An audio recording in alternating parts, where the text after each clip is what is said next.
Off a quiet stretch of highway along the eastern edge of the Nebraska Sandhills is a small ranching community that draws visitors from all over. This is a rather plain bronze, but the more you look at it, the more detailed it is. Look at the details in his shirt hanging down there, shirt cuffs.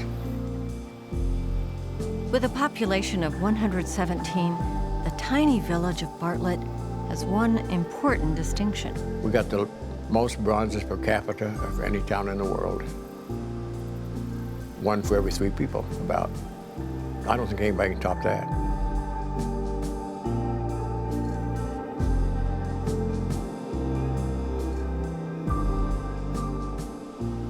Bartlett is home to a sculpture garden with 32 bronze works on display and another 6 on the way. It has put Bartlett on the map.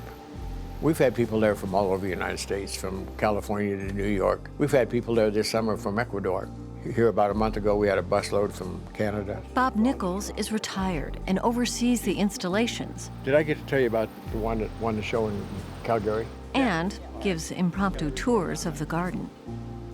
I tell people it's the largest bronze sculpture garden in the United States, and we're going to say that until somebody proves us wrong. And these bronzes are all made and donated by the nation's #1 Western bronze artist. The artist who donated the works is Nichols' longtime friend and Bartlett native, Herb Minery. There's a lot of times every cowboy kind of pauses and just sits there. Minery is giving his 3rd tour of the morning. And that's the reason for the silent leather. Word's gotten out that he's back in town to dedicate 6 new sculptures. Okay.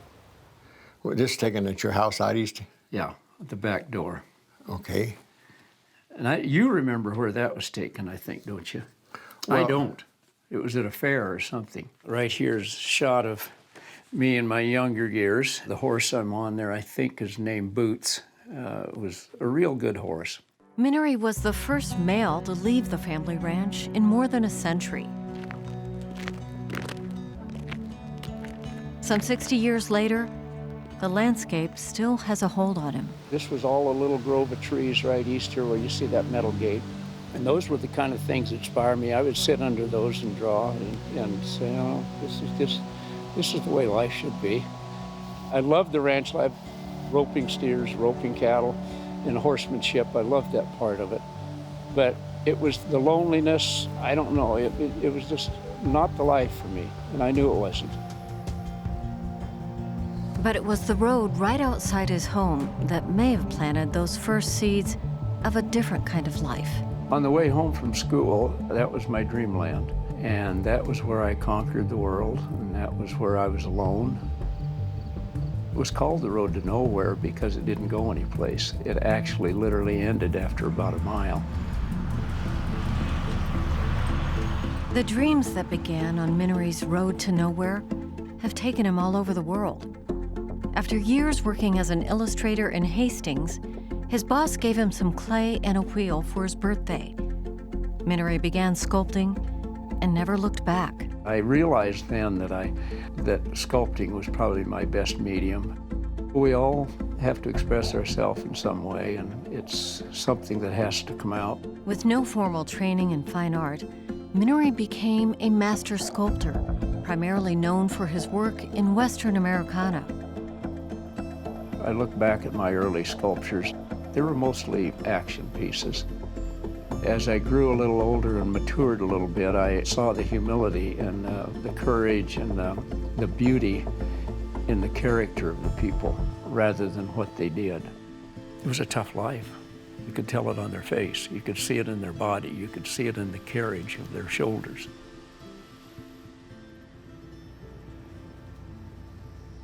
Minery and his wife Sherry moved to Colorado a few decades ago to be closer to their bronze foundry, but they remain strongly tethered to this pocket of Nebraska.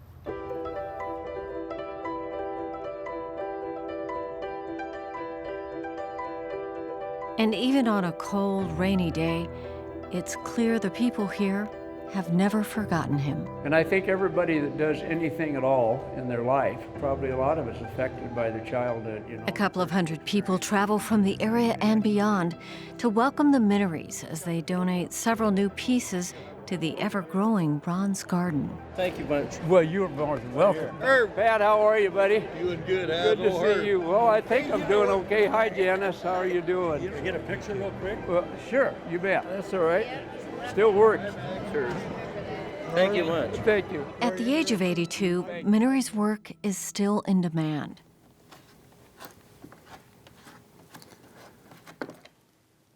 While he spent a career sculpting the faces of everyday people of the American West, he tackles other subject matter with ease.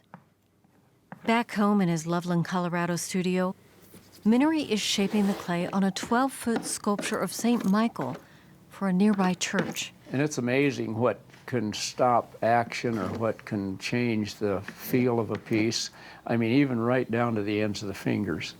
When you're sculpting or painting, every line of that thing has to pertain to the movement that you want to portray. Even on a face larger than life, an 1/8 of an inch or a 1/16 of an inch of clay in a certain area, especially around the eyes, it's amazing the difference it makes. It can affect the total expression and feeling of the whole piece. Emotion is probably the most important part of the art for me.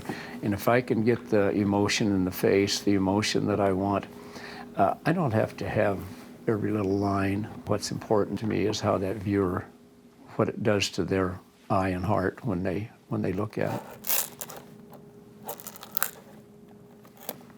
He's donating his time on this piece and says this one will be his last. I will probably continue to do smaller sculptures, maybe here and there, but I know it'll be my last monumental piece.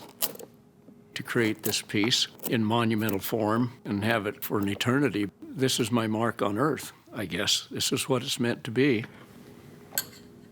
It occurred to me that probably all of the pieces I've done, the 60, 70, 75 plus monuments that I've done over the years have essentially been meant as a practice, just a practice run for me, building up and culminating in this piece. So I thought for that reason it's very appropriate that this be my last monument.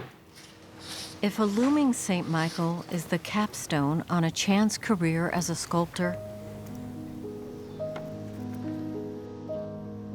the legacy for this cowboy artist may be a little closer to where his dreams began.